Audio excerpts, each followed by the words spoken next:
relation of Laplace transform and Fourier transform.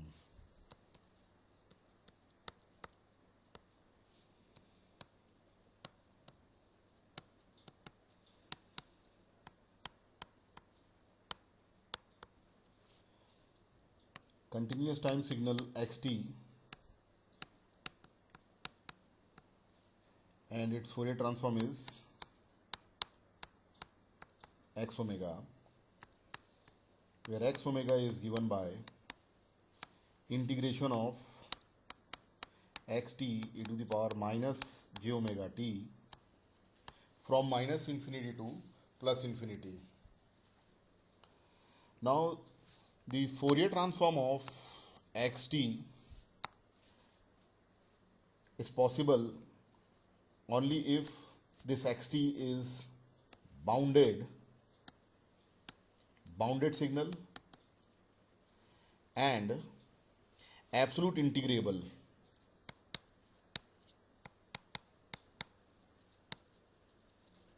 Then only we can find out the Fourier transform of xt, or we can determine the frequency spectrum of xt. Now, if I multiply this xt with e to the power minus sigma t, where this factor e to the power minus sigma t is exponentially decaying factor,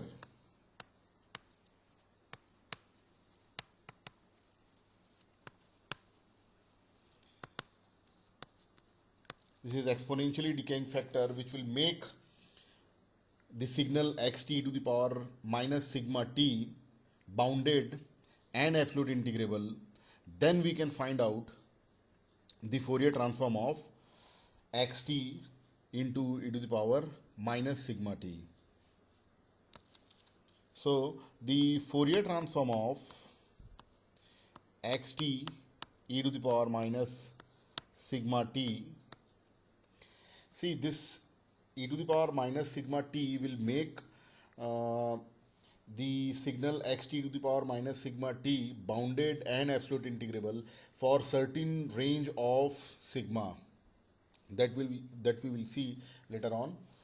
Now Fourier transform of xt e to the power minus sigma t is integration of xt e to the power minus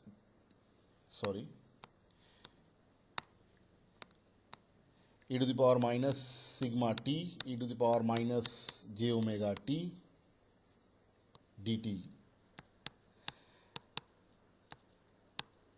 This is xt e to the power integration of xt e to the power minus sigma plus j omega t dt. Now this sigma plus j omega t is a complex variable s.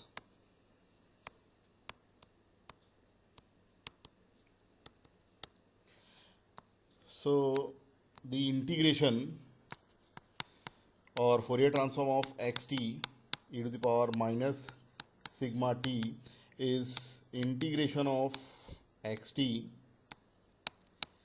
e to the power minus st dt, and this is x of s, or the Laplace transform of xt, or we can write this as x of sigma plus j omega.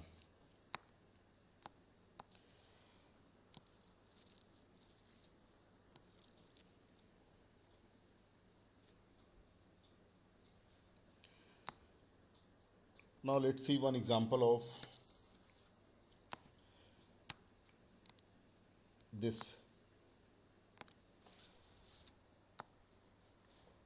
Suppose xt is unbounded signal e to the power 2t ut. This is unbounded signal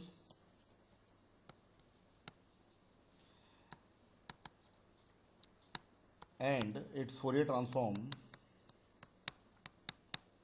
does not exist. If it is unbounded, then it is also not absolute integrable. Now we will multiply this signal with a factor e to the power sigma t, exponentially decaying factor e to the power minus sigma t. Now this will make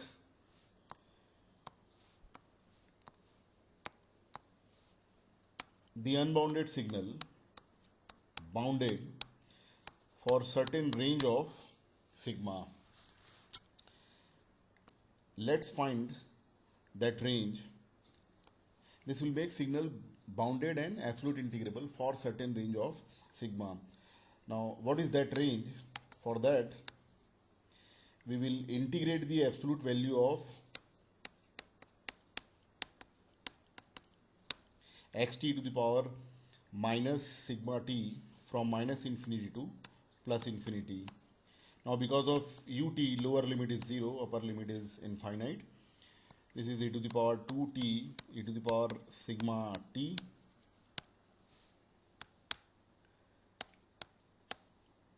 so this will be e to the power minus sigma minus 2t. Now the integration is minus 1 upon sigma minus 2 e to the power minus sigma minus 2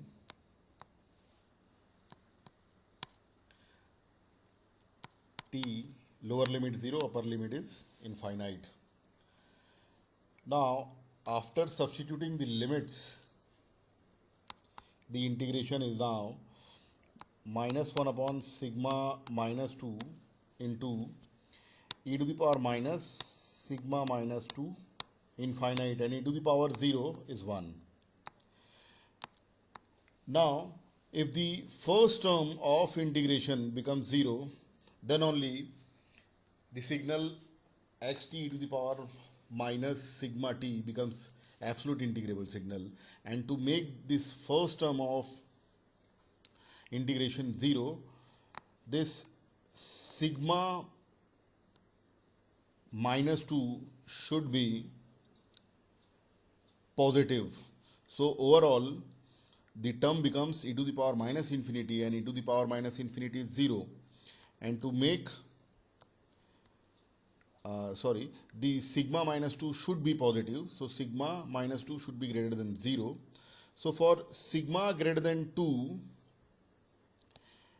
the signal xt e to the power minus sigma t is absolute integrable. So this range, and this sigma is a real value of s, that should be greater than 0, and this range is nothing but the ROC. And if we find the Fourier transform of xt e to the power minus sigma t, that will be the Laplace transform of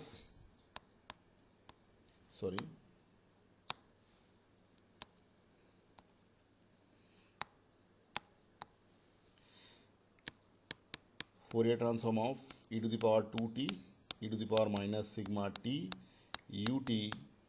This will be the Laplace transform of e to the power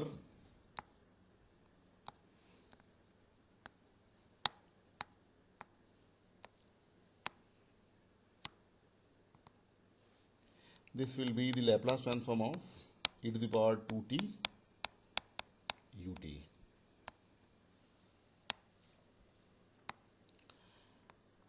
Now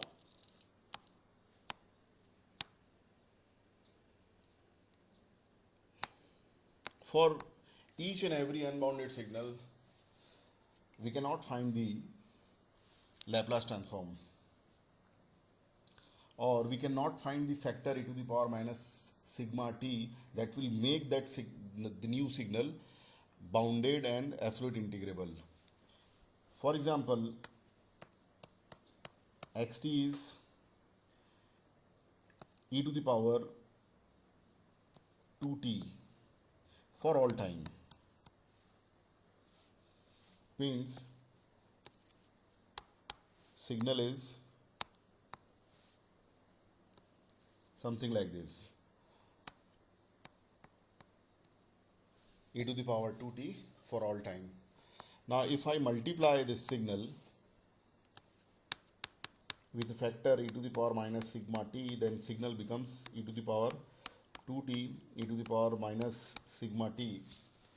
Now let's find the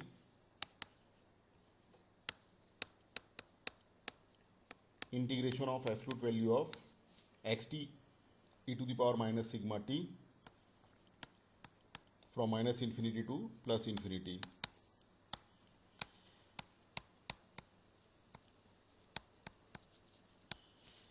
Here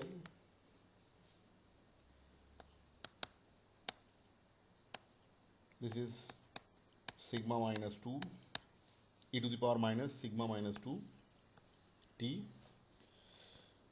Now if we integrate, then this is 1 upon sigma minus 2 e to the power minus sigma minus 2 t, lower limit minus infinity, upper limit plus infinity. Now substituting the limits, then upper limit is plus infinite, lower limit is minus infinite. This will make e to the power sigma minus 2 infinite.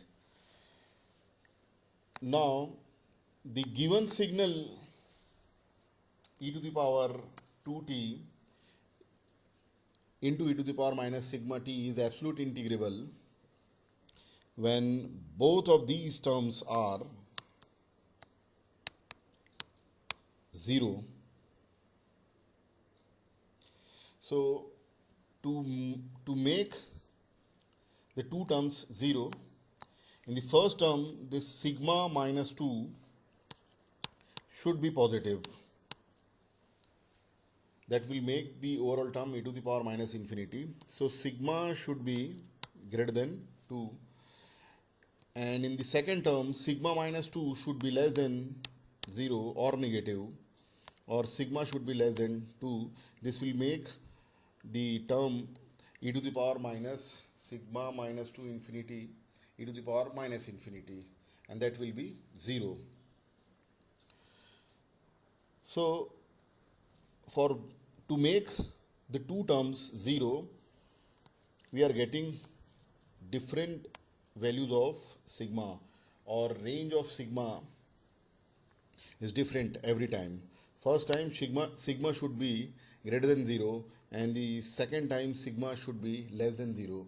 It means we don't have the condition for which both the terms are 0 simultaneously. So the signal e to the power 2t into e to the power minus sigma t cannot be bounded and absolute integrable. So we cannot find out the Laplace transform of e to the power 2t. For e to the power 2t for all time, we don't have the Fourier transform as well as the Laplace transform.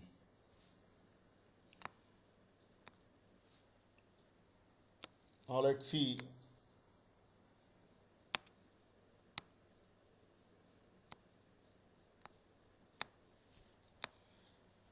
the inverse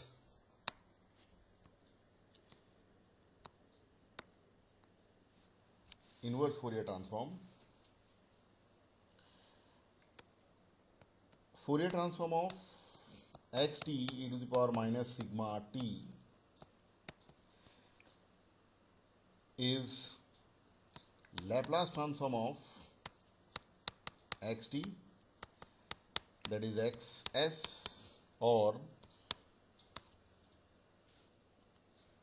x of sigma plus j omega. Now x t e to the power minus sigma t is inverse Fourier transform of x sigma plus j omega.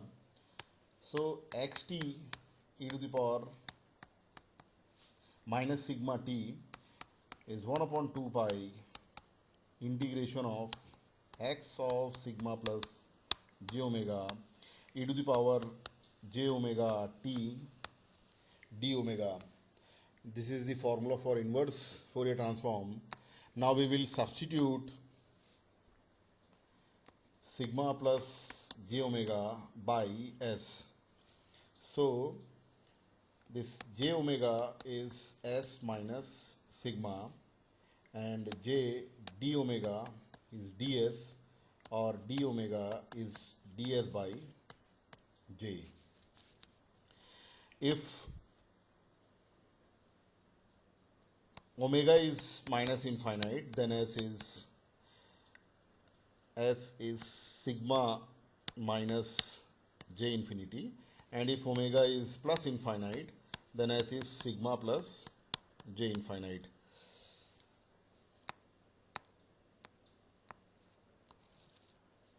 So xt e to the power minus sigma t is 1 upon 2 pi.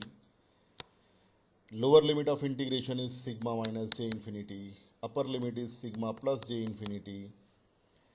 X of s e to the power, this j omega is replaced by s minus sigma t, and this d omega is replaced by ds by j.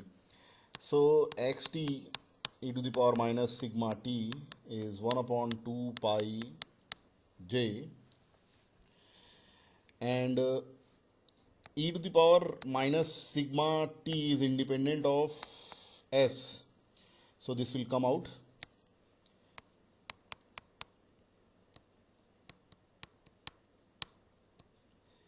Here we have xs e to the power st ds. So e to the power minus sigma t and e to the power minus sigma t, in right hand side and left hand side, these two terms will cancel out, and finally we have xt is 1 upon 2 pi j integration of xs e to the power st with respect to s. Lower limit is sigma minus j infinity, upper limit is sigma plus j infinity. This is inverse Laplace transform of xs. So this is the formula for inverse Laplace transform of xs. Now if sigma is 0, if you make sigma 0,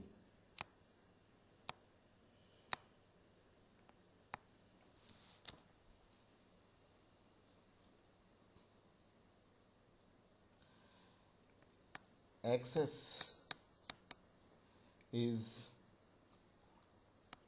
Laplace transform of xt or Fourier transform of xt e to the power minus sigma t or x of sigma plus j omega. If sigma is 0,